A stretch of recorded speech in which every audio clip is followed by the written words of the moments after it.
Hello YouTube, Dave here again. Welcome to part 2 of my updated 2020 look at doing a Starfinder RPG buyer's guide. The first part I looked at the rule books that have been released, all the hardcover books as well as the pocket edition core rulebook that you see in front of you here.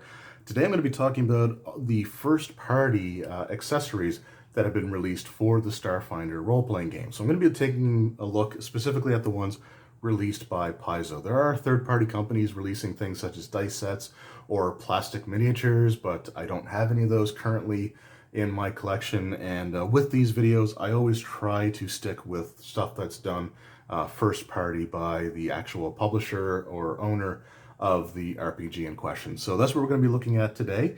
For certain products, I'm going to be discussing them in sort of more general terms. They're just for the sake of not being super redundant with showing off like items time after time after time.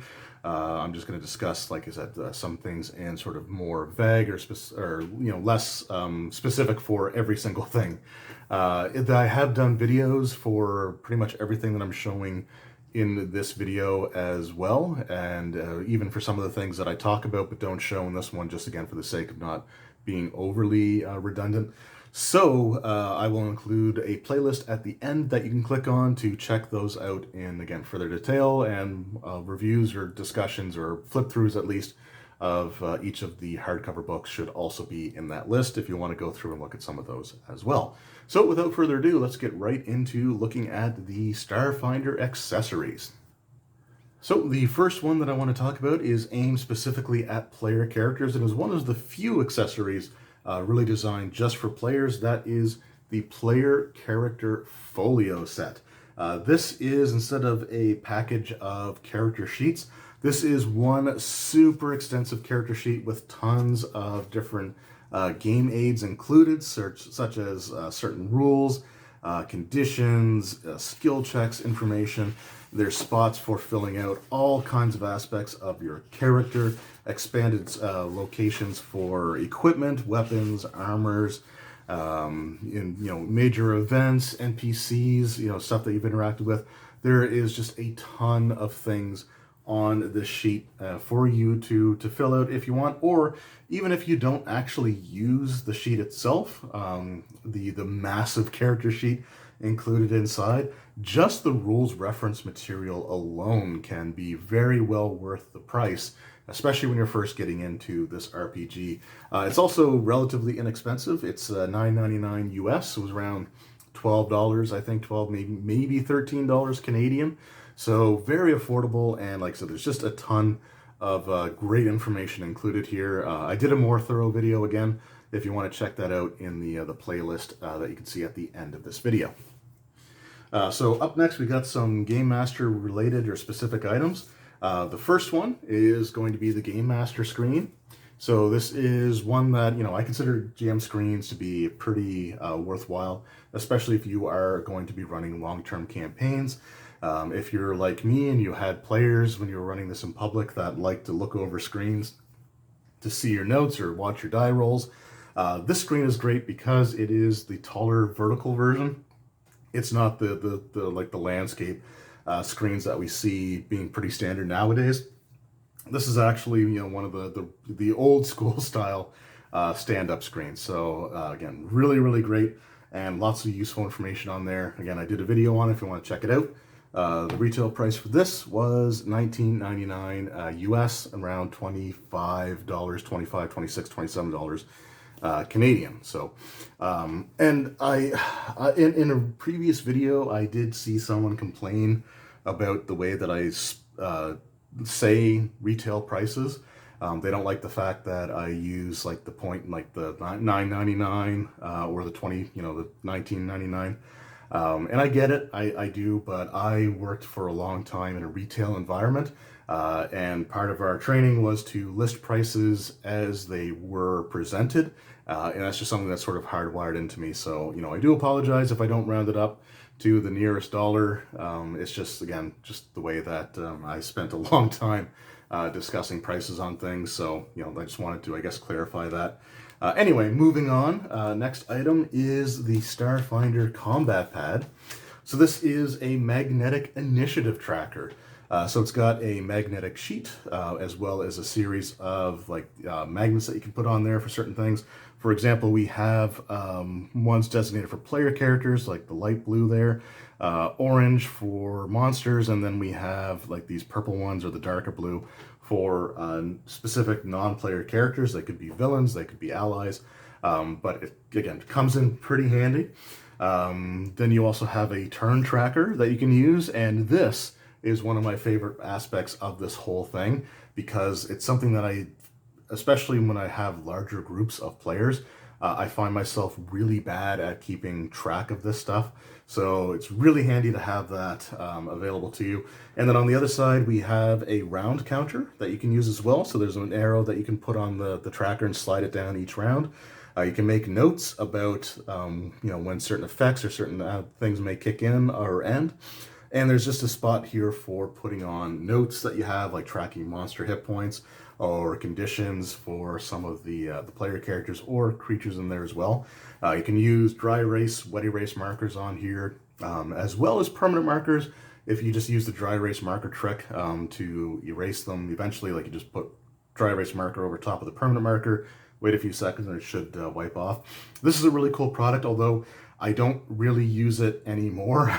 The main reason for it is that I'm a lefty, so when I go to make notes or I go to write things, oftentimes I will end up accidentally rubbing the character names, for example, and like all that just comes off of the tracker. But that's just the way that I write. I don't expect everyone to do that, and again, the majority of people are right-handed anyway, so shouldn't be an issue for the majority of you.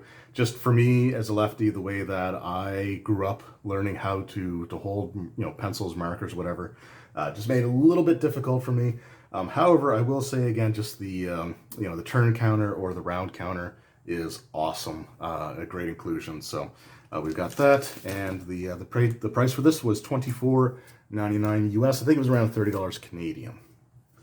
All right, up next we have some game aids that you can use in the form of cards. So I'm just going to zoom in a little bit here because these are smaller packages.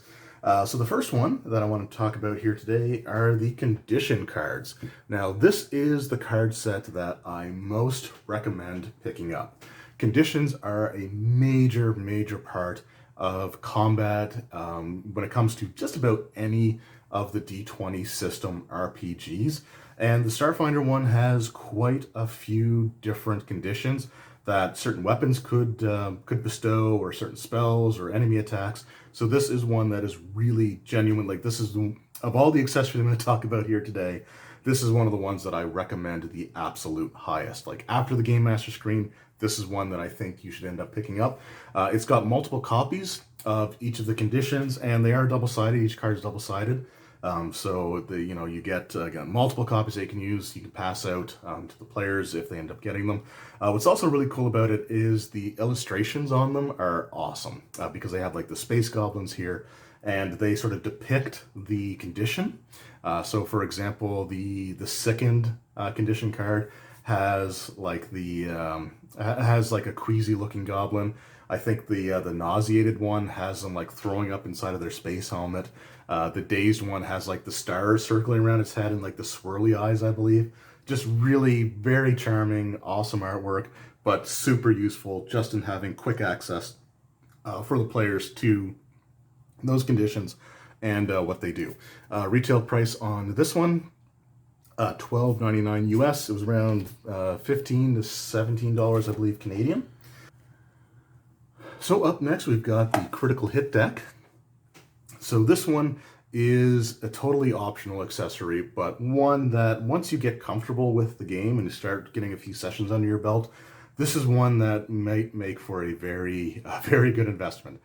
So what basically happens with these is whenever you roll a natural 20 on an attack roll, you can draw a card, and it lists several different effects depending on the type of damage that you're doing or the type of attack that you're making.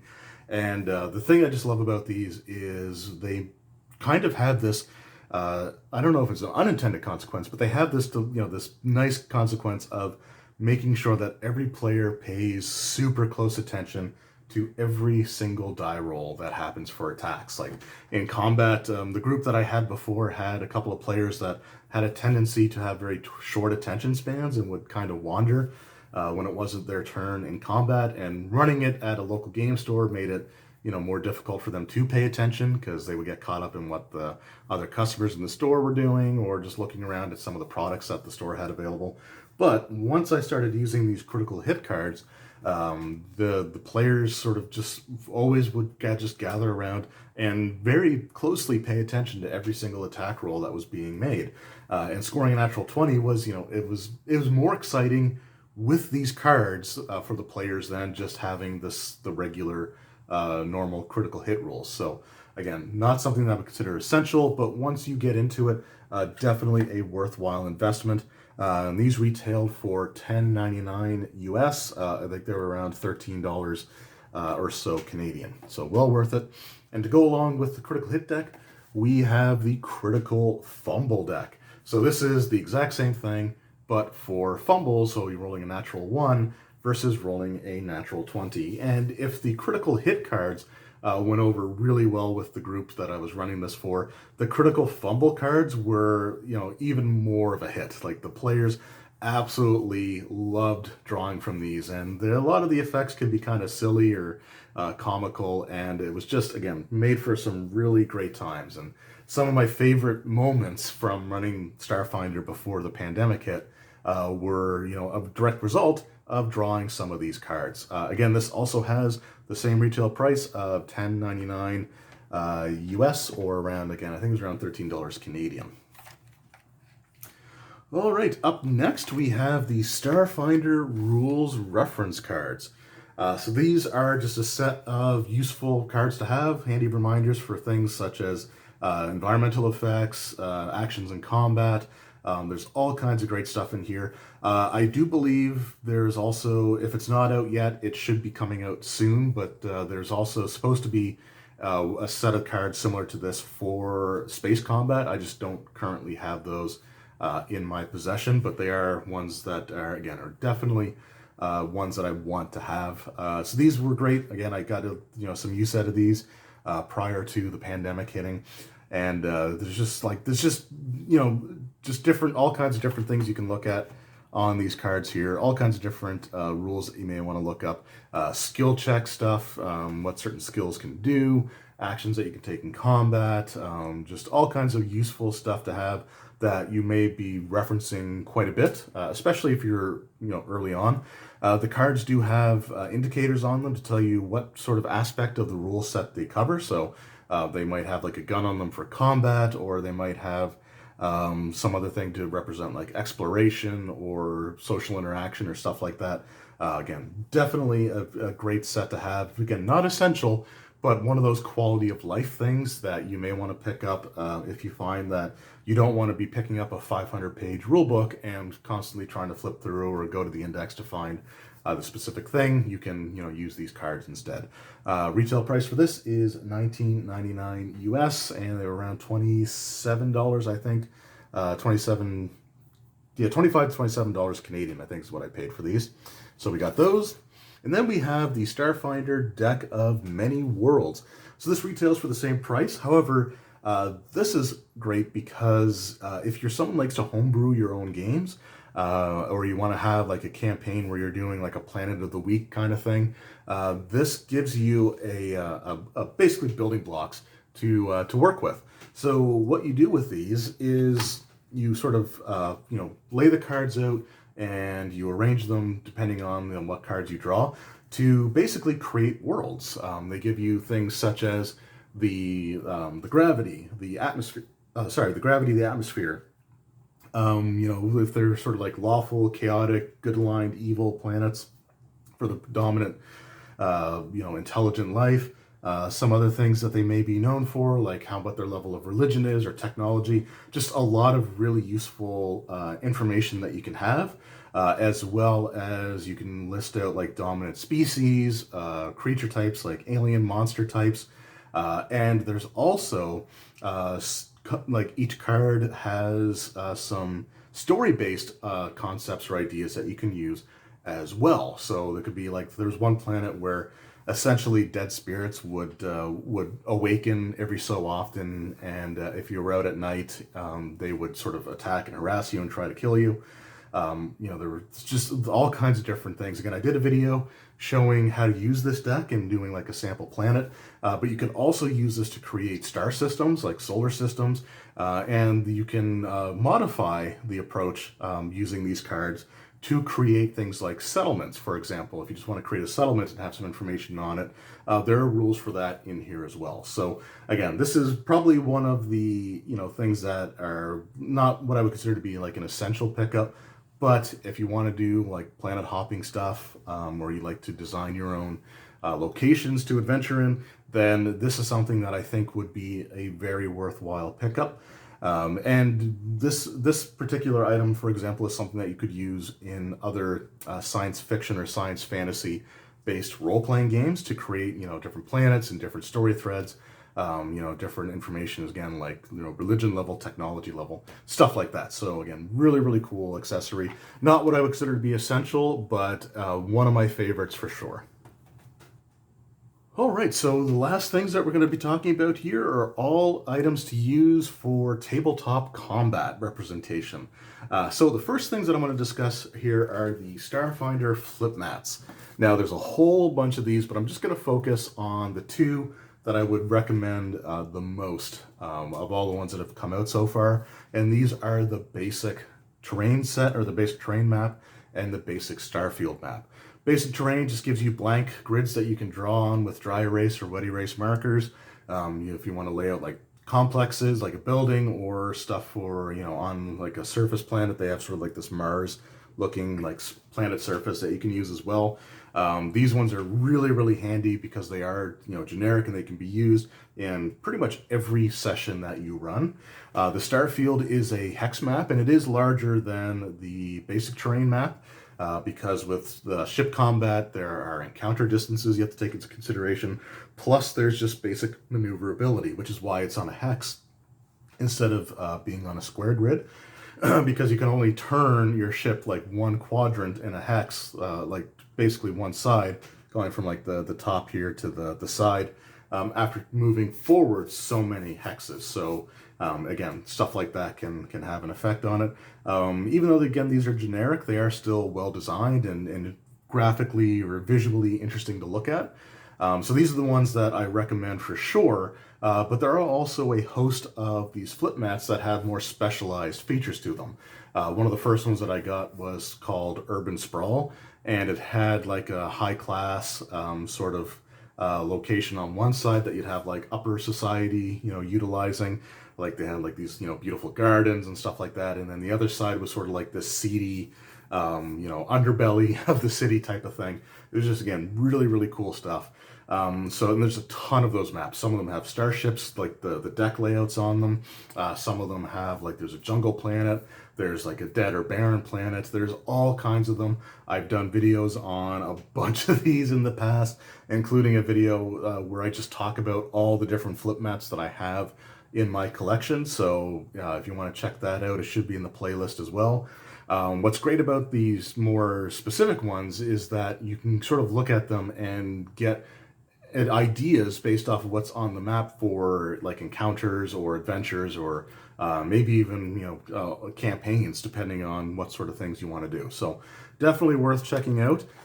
So some of these have slightly larger sizes, like so the basic Starfield is the slightly larger one. There's a few other larger maps as well, but the regular size maps typically retail for around $14.99 US, and I think they're around $20 Canadian. The larger maps, like the basic Starfield, and there's one for a specific starship. There was one of that, and like the giant starship one, which is a more recent one that I did a video for, had a larger size as well. They typically go for $19.99 US, or around, I think they were closer to like 27, 20, like, yeah, $25 to $27 Canadian. But again, all worth checking out. Then there's also, instead of the flip mats, which are much larger and can be kind of difficult to deal with sometimes, getting them to lay flat, Paizo also just recently started releasing the Starfinder flip tile sets. So these tile sets are basically 6" by 6" squares. And right now they have one for a city environment and they have one for a space station environment. There's probably going to be more that come out as time goes on for different types of planets or different, environments like that, which I'm really looking forward to. The beauty of these things is they are double-sided. There's a bunch of them, so you can get a lot of use out of these with just like rearranging the way that you present them. But because they're also smaller, you can use these a little bit easier on smaller playing surfaces. So like if I were to use the table that we're using in this video here, for example, with a lot of it taken up with other things that I've had to lay out for just not having room to put them right now, you can just put one or two of these tiles together and use that for the combat. So it's a little bit more versatile in that regards. The starter sets both retail at $34.99 US. They're around $40 or so Canadian. Then for the space station set, at least, they have the expansion set coming out called emergency expansions. So the expansions are like where the starter sets are more generic. The expansions typically have a very specific theme to them. So for example, this has emergencies that you can encounter in your space station, such as fires, hull breaches, and like conduits discharging electricity. Really cool stuff. And again, they just, I want to use these to create as many maps as I can. And this is something that I'm really excited to start actually using at my table. This retails for $19.99 US, and I think it was around, again, $25 to $27 Canadian, and it gives you, like I said, quite a few, and they're all, again, double-sided. And, most of the tiles that are in both of these sets are different from one another. So there's very little actual like duplication of any of the tiles, which is great. There's some that are going to look similar, but will have slightly different designs to them. But again, really awesome stuff. And if you have a smaller surface to play at, these are going to come in super handy versus the maps. All right, so now that we've had the maps, now that we've had the tiles, we need to put things on those maps or tiles to represent characters and or monsters in combat. So the next thing that I want to talk about are the Starfinder pawns. Now, again, I'm not going to show every single pawn set that I have in my collection. Some of them are just in a difficult access area, so I just didn't want to dig through a bunch of stuff to get those out. But we have these pawn collections like this one here for the Pact Worlds hardcover book. There's also one for the core rule book, and each of the Alien Archives also has their own collection of these pawns, which are these cardboard stand-ups that you can use. The sets like this one here, the core rule book, and there's one for like the what's it called, the near space setting. Those just have the pawns themselves. However, the Alien Archive 1 set comes in a box and has a whole assortment of these bases that you would actually slot the pawn into. And these are great because they are affordable and they give you a ton of these pawns to use in your games. So, for example, like this one here has over 200 pawns just in this one set, and this was $24.99 US. I want to say that the box set for the Alien Archive 1 was probably around, I think it was around $30 to $35 US, but you get like double basically the number that we have here. So these are great to build an instant collection. And with the fact that we're only now getting into the plastic miniatures for Starfinder, this is, easily the best way to build up a collection of stuff that you can use for player characters or creatures alike. So again, awesome stuff to have there. So that was the ones based on the rule books. We also have, this is the only one in this series so far, but we also have the Starfinder Pawn Collection Tech Terrain tiles. So what's great about these, you can use them in conjunction with the flip mats or the flip tiles. And these are just things that you can put onto those tiles to represent things such as like doors, computer consoles, desks. Like there's one for like a briefcase that you can put on a desk. There's like open maintenance panels. There's foliage. There's just all kinds of things that you can put on these tiles just to give you better representation of what's going on. So instead of just drawing like a rectangle or drawing like a circle and saying, pointing to it, it's like, this is what this circle means. You can actually use these tiles to actually represent that. So these are awesome. Of all the pawn sets that have come out, the Tech Terrain is honestly my absolute favorite, and I really hope to see some more environmental type of pawn sets in the future. This one retails, again, for $24.99. And then finally, if you are running the subjects of the next video that I'm going to be doing in this series, if you're running some of the adventure paths or published adventures, the Starfinder adventure paths, once they're concluded, they typically release specific pawn sets to those adventure paths. So this one, for example, is the pawn collection for the Dead Suns path, which is the first adventure path to be released for the Starfinder role-playing game. And what's great about the specific ones, again, if you're running the actual adventure paths they're connected to, it gives you the unique villains and NPCs that you can show the player characters instead of just having to use a more generic one. It has any of the unique creatures that were introduced in those paths as well. So they're great for that. In fact, I was actually running the Dead Suns adventure path before the pandemic hit. And as you can see, I've actually got some of these pawns punched out still, and they're actually separated in a different box that I took with me when I was running them to represent the aspect of the adventure that the players were currently in. So again, really awesome stuff. And if you're running the adventure paths and you're using pawns or using physical representation on a tabletop to let everyone know where everyone else is in combat, these are absolutely an amazing purchase to get. And again, I do highly recommend them. Especially, there's cool stuff in all of these anyway, but if you're running the specific adventure path, these make for an excellent addition to just, again, fleshing out that particular campaign and giving the players better visual representation of everything. So that was my look at the Starfinder accessories that have currently been released directly by Paizo, and so I hope you enjoyed this video. Again, if there was anything that I missed, please let me know in the comments below. Like I said, there were certain things that there was just a ton of that I just didn't want to spend 20 minutes going through all the different specific ones, like the flip mats or the all the different pawn sets that I currently have in my collection. I just wanted to give you at least a general overview of the different categories. And again, hopefully they can at least sort of give you an idea of what to start looking for. If you are interested in stuff like all the different flip mats that are currently available, or at least the vast majority of them, I did a video where I had shown all the different flip mats in my collection so far. So definitely check that out if you want to see some more specific examples. But either way, like I said, I hope this video was helpful.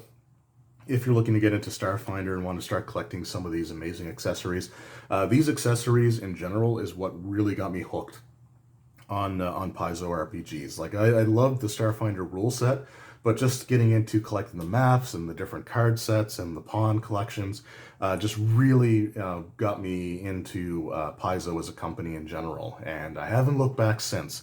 There's one thing I can say is that consistently, Paizo has put out high quality products, like high quality items, and I can't say enough good things about them. It really shows that the people designing these products and putting them out really care about what they're doing, and that there's a great attention to detail, as well as just a clear love and passion of what they're doing that shows through in these products.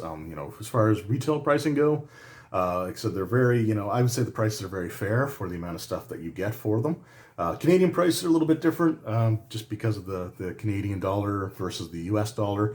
But even still, there's not an item that I've shown here that I haven't at least bought, one of the different types myself personally. Some things have been sent to me by Paizo for review purposes, but for example, I've purchased like the starter sets for the space station, most of the pawn collections I've bought, most of the flip mats with the exception of like maybe one or two, I've all purchased myself, most of the card sets. So yeah, I really love these products, and again, Paizo does an amazing job with them.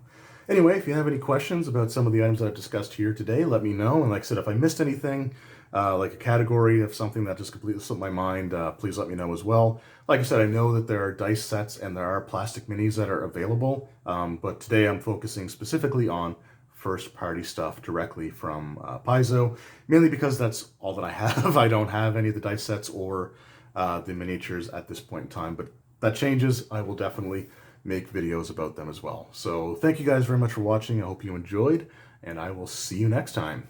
Take care.